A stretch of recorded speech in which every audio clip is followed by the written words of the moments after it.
আমি এখন চলে এসেছি উজিরপুর দাসপাড়া পীরগঞ্জ একটি গ্রামে ভগবানের শ্রী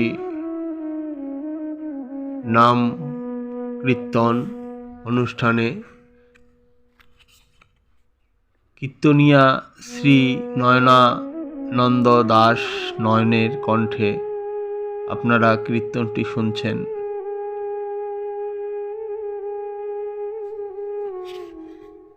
কৃষ্ণ নাম প্রচার করার জন্য, কৃষ্ণ নামের রস আস্বাদন করার জন্য আগেই বলেছি, তিনি কিন্তু ভগবান শ্রীকৃষ্ণ।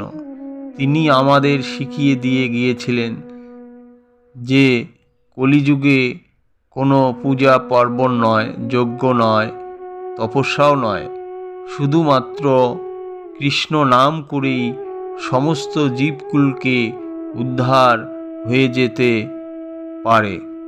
তাই তিনি নিজের প্রচার করে জীবকুলকে দেখিয়ে দিয়ে গিয়েছিলেন। বন্ধুরা, আপনারা কীর্তনটি শুনুন, অনেক ভালো লাগবে। আর আমার চ্যানেলটিকে লাইক, শেয়ার, কমেন্ট, সাবস্ক্রাইব করুন। সবাইকে ধন্যবাদ। নামের খেলা খেলব রে, নামের খেলা ওই না সুরধুনী গঙ্গার তীরে খেলব হরি নামের খেলা ওই না সুরধুনী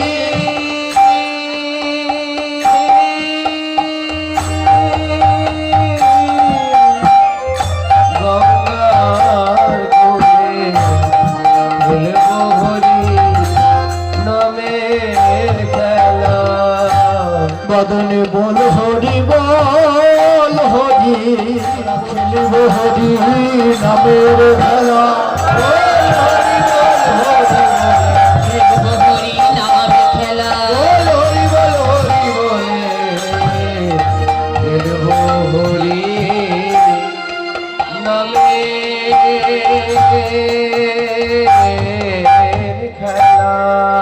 গদাধর তুমি এসো, আজ আমি তোমায় নিয়ে খেলবো হরিনামের খেলা।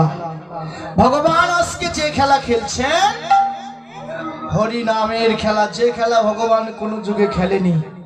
নাম ভজ, নাম চিন্ত, নাম করো সার, নাম করো সার।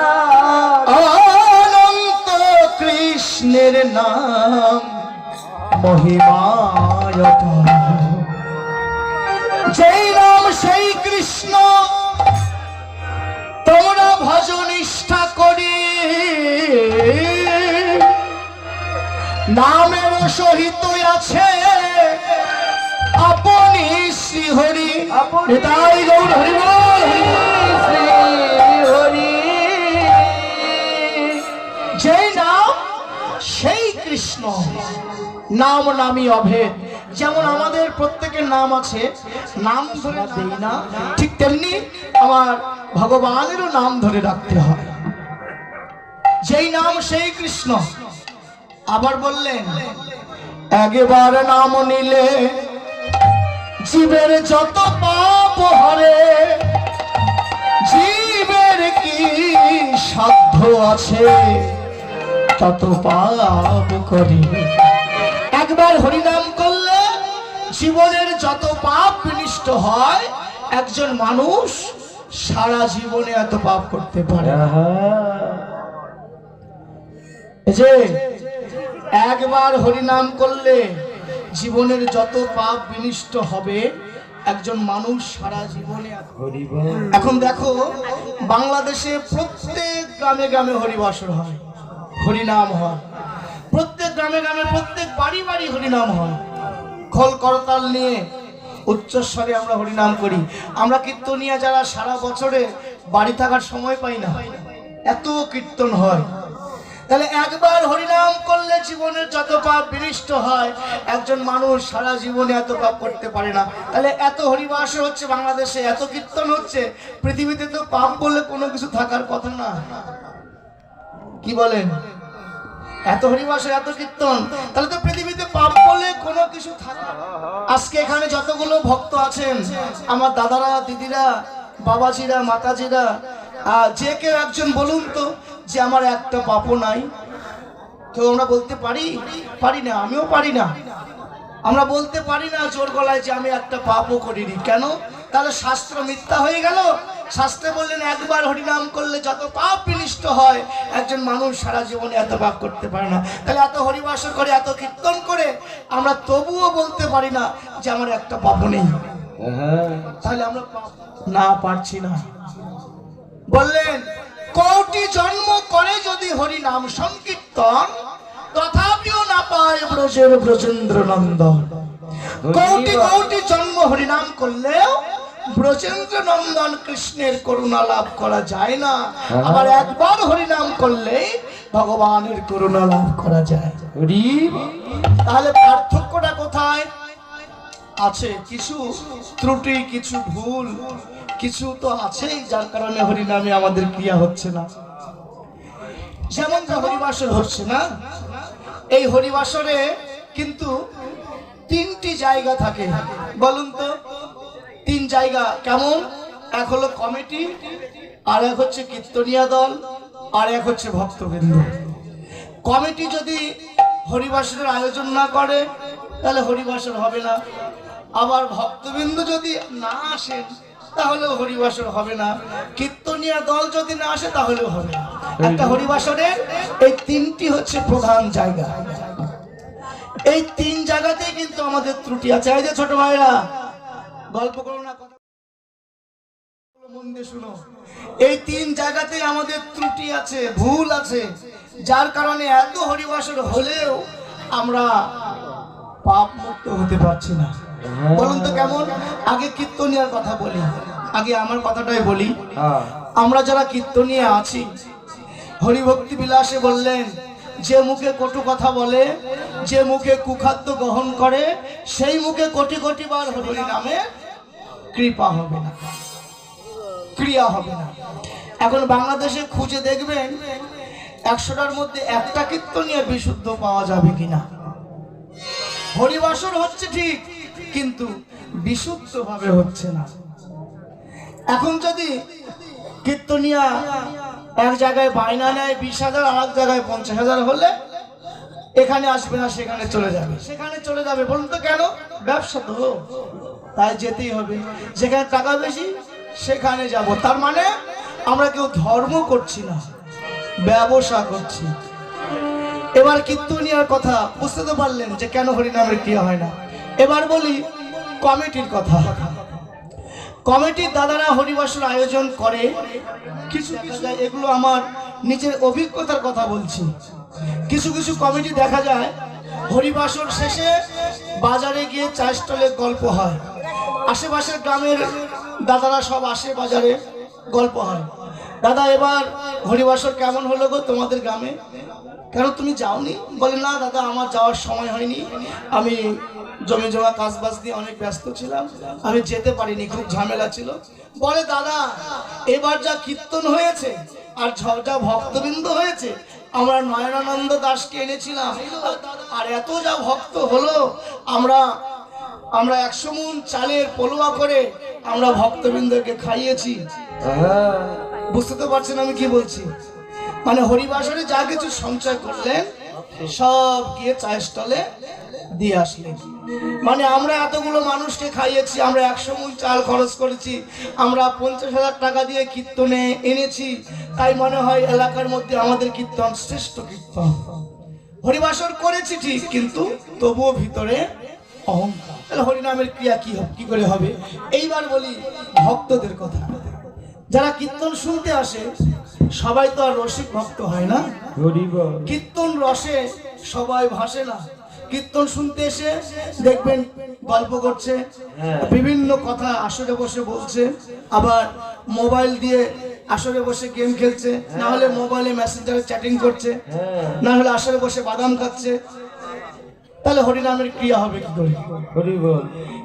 হরিনামে যেমন মুক্তি, আবার 64 প্রকার অপরাধ, একটি দুটি নয়, 64 প্রকার অপরাধ। কীর্তন শুনতে আসলেই আপনারা মনে করবেন না যে আমরা ভক্ত হয়ে গেছি, কারণ এখানে বসার নিয়ম আছে, কীর্তন শোনারও নিয়ম আছে, তাদেরও গাওয়ারও নিয়ম আছে। এই জন্য এখানে বসতে যেমন মুক্তি হতে পারে, অপরাধও হতে পারে। একবার হরিনাম করলে জীবনের যত পাপ বিনষ্ট হয়, একজন মানুষ সারা জীবনে এত পাপ করতে পারে না। আপনাদের বিশ্বাস হচ্ছে কথাগুলো? বিশ্বাস হয়তো? একবার হরিনাম করবেন, যত পাপ বিনষ্ট হবে সারা জীবনে। এত ছাঁকায় বললে হবে না। এখানে যতগুলো ভক্তবৃন্দ আছেন, দাদারা, দিদি ভাইরা, আমি যদি বলি যে আজকের দিনের পর থেকে আপনাদের আর চাকরি বাকরি করার দরকার নেই, আর ব্যবসা বাণিজ্য করার দরকার নেই, বসে বসে হরিনাম জপ করুন, কে করবেন? একজন অন্তত হাত উঁচু করে দেখান যে আমি করব। দেখেছেন? কেউ হাত উঁচু করছেন না, কারণ এখন ভক্তের মাঝে যদি আমি কথা জপ করতে হবে মানে আমি করব না। এই তো যদি প্রশ্ন করি, বলবেন দাদা সারাদিন রাত যদি হরিনাম জপ করি, আপনি তো সহজে বলে ফেললেন, কিন্তু সারাদিন রাত যদি হরিনাম জপ করি, চাকরি বাকরি না করি, তাহলে খাবো কি? এই তো বলবেন। এখানেই তো আমাদের সমস্যা গো। আমি চাকরি না করলে খাবো কি, কথাটা ভুল। ভগবান যদি আপনাকে চাকরি করার ক্ষমতা না দেয়, ভগবান যদি আপনাকে অর্থ উপার্জনের ক্ষমতা না দেয়, আপনি অর্থ উপার্জন করতে পারেন না।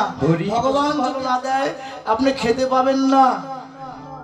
এজন্য আপনি চিন্তা করার কে যে আমি খাবো কি? ভগবান বলেছে যে আমাকে সব কিছু দিয়ে দেয়, আমি তার সমস্ত দায়িত্ব নিজেই বহন করি। ভালোবেসে ভগবানকে সব কিছু দিতে পারি না। শাস্ত্রে এমন প্রমাণ আছে যে ভগবানকে ভালোবাসলে পেটের খাবার পর্যন্ত ভগবান ভক্তের জোগাড় করে দেয়। ভগবান নিজে খাবার জোগাড় করে দেয় ভক্তদের। আপনারা যদি কেউ বৃন্দাবন গিয়ে থাকেন, দেখবেন 5000 বছর আগে তো বৃন্দাবনে শুধু জঙ্গলই ছিল, বন জঙ্গল ছিল। এখনো কিন্তু কিছু কিছু জায়গায় গভীর সেই গভীর বনে নির্জনে যায়, যে দেখবেন কিছু কিছু ছোট ছোট কুঠির আছে, ভজন কুটির। সেখানে সন্ন্যাসীরা, সেখানে সাধুরা ভজন করে, কিচ্ছু নেই, শুধু একটা কুঠির দেখবেন, তার ভিতরে গোবিন্দের আসন বসানো আছে। ওখান থেকে 10 মাইল 20 মাইল দূরে বাজার। এমন জায়গায় ওরা বসবাস করে, লোকালয়ের বাহিরে। জিজ্ঞাসা করবেন আপনি খান কি? আপনি বাজার করেন 20 মাইল দূরে বাজার, আপনার কাজকর্ম নাই, এই বনের মধ্যে বসে বসে কৃষ্ণ ভজন করেন, খান কি? কি খেয়ে বাঁচেন?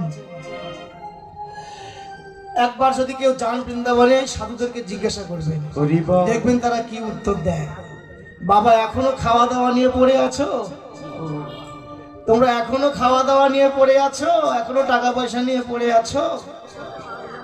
কিছু সময় অপেক্ষা করবেন, দেখবেন দুপুর বেলা ব্রজবাসী যারা আছে, বড় বড় যারা ধনী ব্যক্তি আছে, নিজে মাথায় করে চালের বস্তা নিয়ে 20 মাইল হেঁটে গিয়ে ওই সাধুর কুটিরে দিয়ে আসে, তেল নিয়ে গিয়ে দিয়ে আসে সাধুর কুঠিরে। অত পরিশ্রম করতে হয় না, ওই ভক্তরা নিয়ে বয়ে নিয়ে গিয়ে দিয়ে আসে। এই তো হচ্ছে ভগবানের লীলা। যদি আপনি ভগবানকে সবকিছু দিয়ে দেন, আপনার খাবার চিন্তা নেই, ভগবান করবেন। তার প্রমাণ হলো আমাদের চৈতন্য মহাপ্রভুর গুরুদেব ছিল ঈশ্বরপুরীপাদ, তার গুরুদেব ছিল মাধবেন্দ্র পুরীপাদ। এই মাধবেন্দ্র পুরী হচ্ছে অযাচিত, বুঝেন? সে কোনোদিন কারো কাছে কোনো কিছু চেয়ে নেবে না, কারো বাড়ি ভিক্ষাও করবে না। যদি তাকে ইচ্ছে করে কেউ কিছু খেতে দেয় তবে সে খাবে, না হলে খাবে না। একে বলে অযাচিত বৈষ্ণব। আর মাধবেন্দ্র পুরী এমন একজন বৈষ্ণব ছিল, যেখানে এতগুলো মানুষ, সেখানে তিনি যেতেন না। কারণটা কি? কারণ যে এতগুলো মানুষ সবাই আমি একজন ভক্ত, আমার বেশভূষা দেখে যদি মানুষ আমাকে প্রণাম করে, শ্রদ্ধা করে, ভক্তি করে, তাহলে তো মানুষের শ্রদ্ধা ভক্তি পেয়ে যদি আমার অন্তরে কিঞ্চিত মাত্র বিকার জাগে, তাহলে তো আমার কৃষ্ণ ভজন হবে না। দেখেছেন, ভক্ত যে হবেন, মানুষের শ্রদ্ধা ভক্তি সম্মান এটাও গ্রহণ করা যাবে না। তো এই মাধবেন্দ্রপুরী বৃন্দাবনে গোপীনাথের মন্দির দর্শন করতে গিয়েছেন। গোপীনাথের মন্দির দর্শনকে প্রণাম করে মনে মনে চিন্তা করছে, হে ভগবান, তুমি নাকি ক্ষীর খেতে ভালোবাসো, আর তোমার ক্ষীরের প্রসাদ নাকি বড় সুস্বাদু হয়। তা তুমি যে ক্ষীর খেতে, ক্ষীরের স্বাদটা কেমন তা তো আমি জানি না, কিন্তু ওই ক্ষীরের প্রসাদ যদি আমি একটু পেতাম, তাহলে তুমি কেমন ক্ষীর খেতে ভালোবাসো আমি স্বাদটা বুঝতে পারতাম, আর আমি ওই রকম করে ক্ষীর তৈরি করে আমি তোমায় খেতে দিতাম। মনে মনে চিন্তা করেছে। তো মন্দিরে ভোগ হয়ে গেছে, পূজারী মন্দিরে দরজা লাগিয়ে দিয়ে বাইরে দাঁড়িয়ে গায়ত্রী জপ করলেন। গায়ত্রী জপ শেষে মন্দিরে দরজা খুলে দেখলেন প্রসাদের থাল মন্দিরে নেই। সমস্ত মন্দির তন্ন বিতন্ন করে খুঁজে কোথাও রাত্রিবেলা পূজারী ঘুমিয়ে পড়েছে। ভগবান স্বপ্নে দেখা দিয়ে বলছে, পূজারী, এই পূজারী, প্রসাদের থাল তো পেলি না, পাবি কি করে? প্রসাদ যে আমি চুরি করেছি। কি মাধুর্যের লীলা আমার ভগবানের, কত করুণা, কত কৃপা ভগবানের। ভক্ত তার কাছে একটু প্রসাদ চেয়েছে, ভগবান নিজেই নিজের প্রসাদ চুরি করে রেখেছে।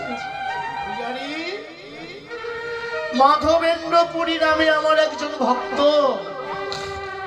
ও কোনোদিন কারো কাছে কোনো কিছু চেয়ে খায় না, কিন্তু আমার কাছে আমার ভক্ত আজকে প্রসাদ চেয়েছে, আমি না দিয়ে কি থাকতে পারি? মন্দিরে যাও, সকালবেলা দেখবে মন্দিরে প্রসাদ আছে, তুমি প্রসাদটা মাথায় করে নিয়ে মাধবেন্দ্রপুরী নামে আমার ভক্ত দেখবে জপ করেছে, তুমি প্রসাদটা তার কাছে দিয়ে আসবে। পূজারী আর সারা রাত ঘুমাতে পারলো না, সারা রাত শুধু কাঁদলেন, হে ভগবান, তোমার এত করুণা, তোমার এত কৃপা যে তুমি আজ ভগবান হয়ে তোমার ভক্তের জন্য প্রসাদ চুরি করে রেখেছো প্রভু। কিন্তু আমি সারা জীবন তোমার সেবা করে গেলাম, কিন্তু তোমার চরণ দর্শন আমার হলো না প্রভু। আমি সারা জীবন তোমার পূজা করলাম, কিন্তু তোমার কৃপা আমার হলো না। তাতে আমার কোনো দুঃখ নেই, আজ আমার বড় আনন্দ হচ্ছে। কেন?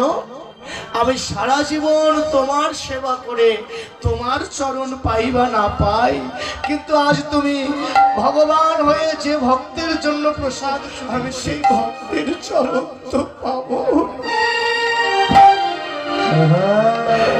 হে ভগবান, তোমার কাছে আমি আর কিচ্ছু চাই না। তুমি ভগবান হয়ে ভক্তের সেবায় লেগেছো, তোমার কাছে শুধু এটুকুই চাওয়ার, আমি তোমার সেবায় লাগতে পারি বা না পারি, যেন ভক্তের সেবা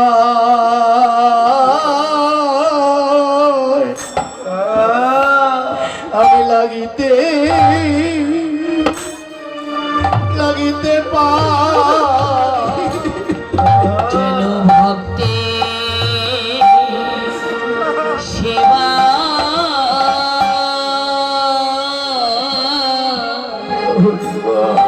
লাগতে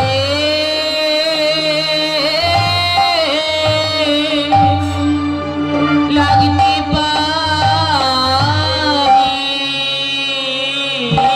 শুধু এ জন্মে নয়,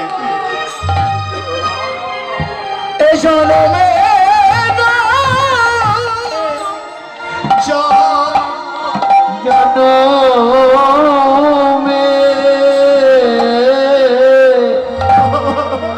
যেন ভক্তের সেবা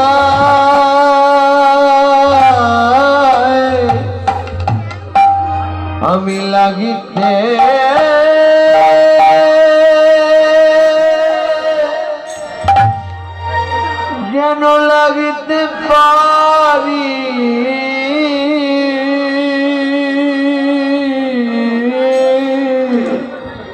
আমি আর কোন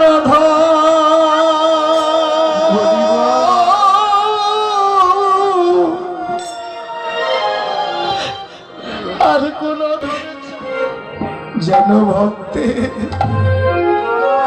ভক্তের সেবা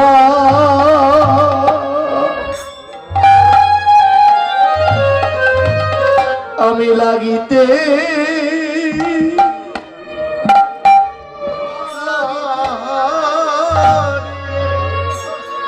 আর কোন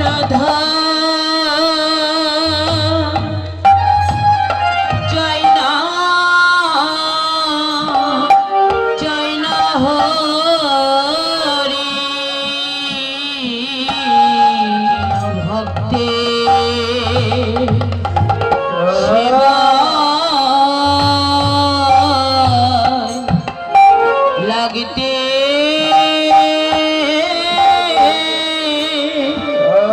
লাগতে পারি ভক্তে শরণ ছাড়া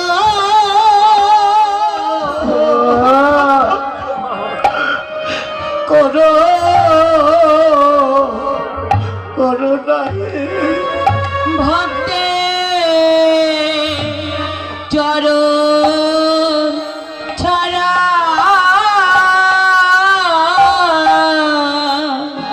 করো শুধু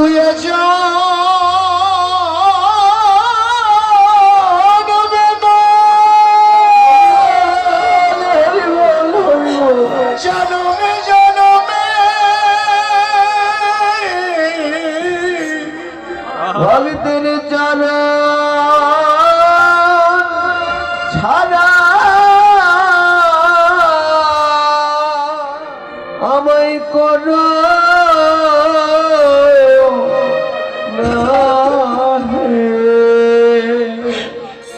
তুমি আমায় সুখে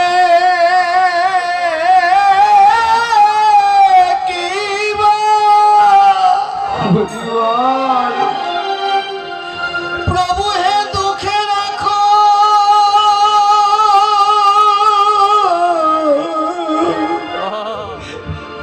ভক্তের চরণ ছাড়া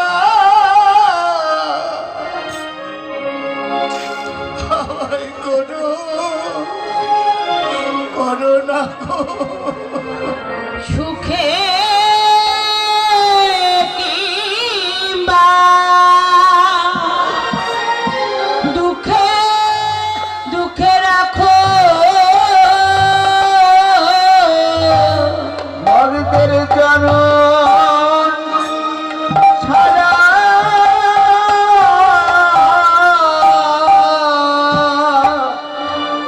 কোনো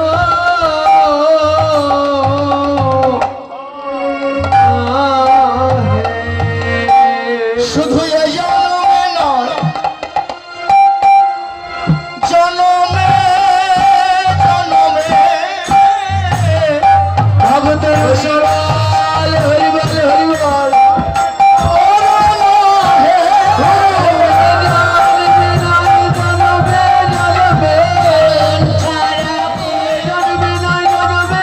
চরণ ছাড়া করো না হে চরণ ছাড়া করো না হে এ হচ্ছে ভক্ত ভগবানের খেলা হরিনামের খেলা খেলছেন ভগবান যখন গৌর হরি ডাকতে লাগলেন ভক্তগণ আর ঘরে থাকতে পারলেন না যেমন আজকে আপনারা এখানে ছুটে এসেছেন কেন যে যাদের কর্ণে হরিনামের ধ্বনি পড়েছে তারাই আজকে এখানে এসেছেন যারা আমার গৌরকে ভালোবাসেন তারাই এসেছেন তো ভক্তগণ দলে দলে ছুটে আসলেন গঙ্গার কূলে হরিনামের ধ্বনি শুনে তো গৌর হরি চিন্তা করলেন ভক্তগণকে তো হরিনামের ধ্বনি করে এবার ভক্তের মন পরীক্ষা দরকার যে তারা আমায় কতটুকু ভালোবাসে এবার ভক্তের মন পরীক্ষার জন্য গঙ্গার কূলে যে ফুলবন আছে, এই ফুলবনের মধ্যে মহাপ্রভু লুকিয়ে পড়লেন।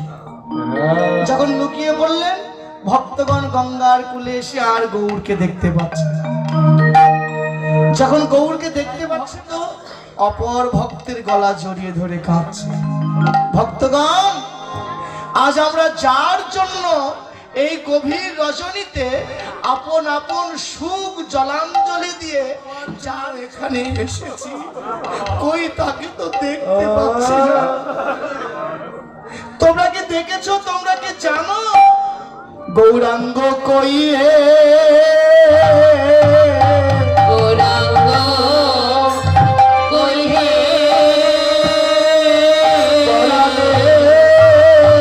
পরাণ মোদে গৌরাঙ্গ কই রে? পরাণে পরাণ মোদে গৌরাঙ্গ কই রে?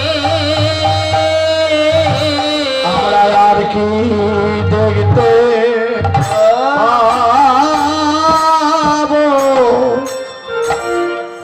পাবো না।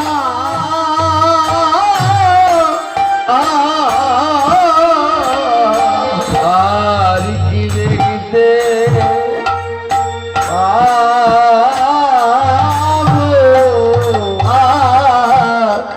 হরি বলা রসের বদল আমরা আর কি দেখতে পাবো না।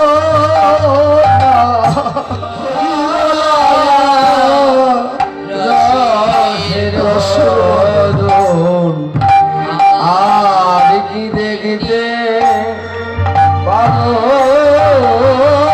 না। তোমার হরি বলা রসের বদল আমরা আর পাবো না রে। হরি বলা রসের বদল আর কি দেখতে পাবো না গো, হরি বলা রসের বদল আর কি দেখতে পাবো না গো। আর কি দেখতে পাবো না।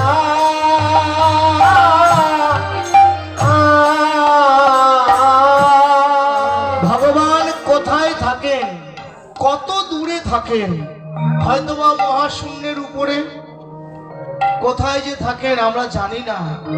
শুধু জানি যে আমাদের একজন মালিক আছে, আমাদের একজন পিতা আছে, আমাদের একজন কর্তা আছে যে আমাদেরকে সৃষ্টি করেছেন।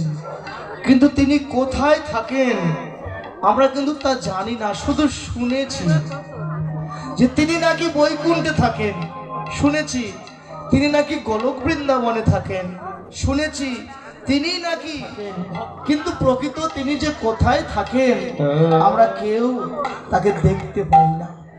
তবুও তাকে ভালোবাসি, তবুও তাকে ভালোবাসি। এই হচ্ছে প্রেম ভালোবাসা। তো ভক্তগণ কাঁদছে, আজ আমরা যার চরণ পাওয়ার জন্য এখানে এসেছি, কই তাকে তো দেখতে পাচ্ছি না। তোমরা কি জানো, তোমরা কি বলতে পারো আজকে যার জন্য আমরা সব কিছু পরিত্যাগ করেছি সেই গৌর সুন্দর কোথায়? তবে কি আমরা আর দেখতে পাবো না? দেখা দাও। ভক্তগণ বিলাপ করে কাঁদছে, দয়াল গৌর হে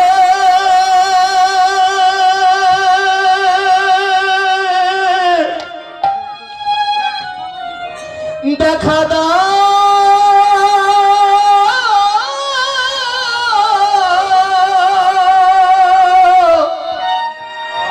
দেখা দাও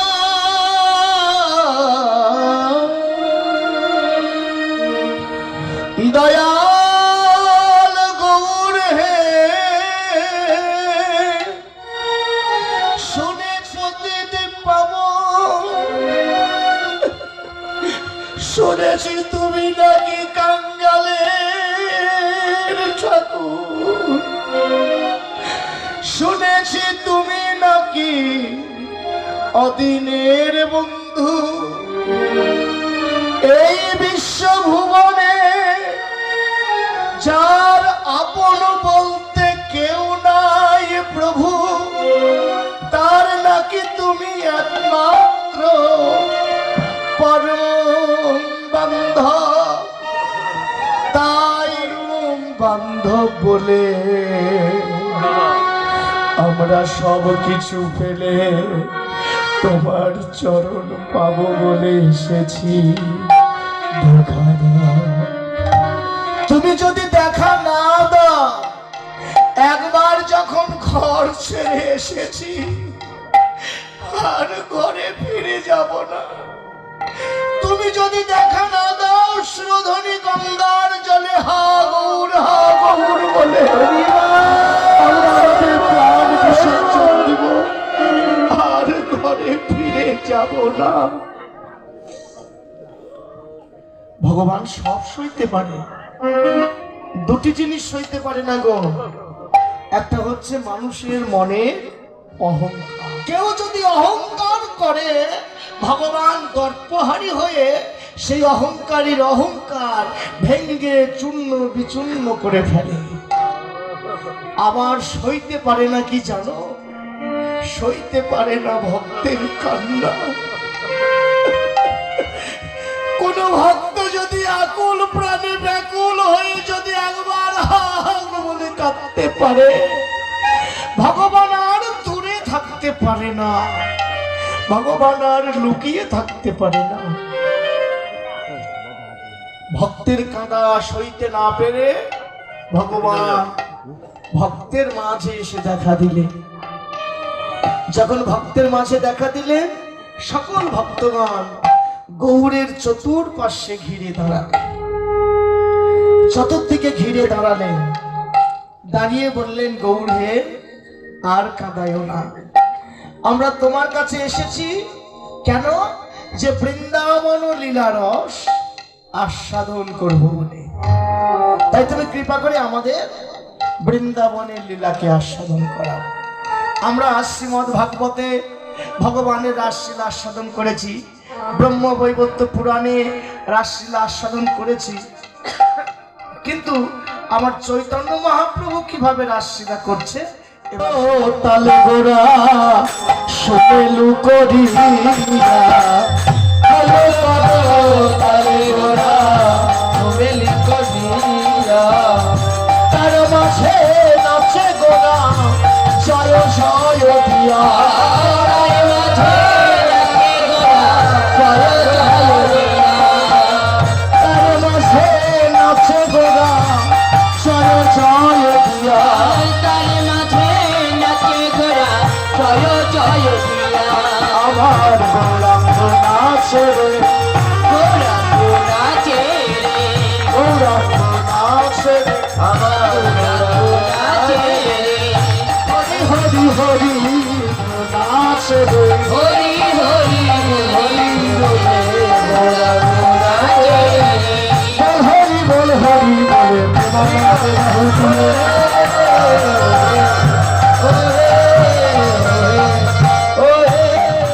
গৌরাঙ্গ নাচে রে।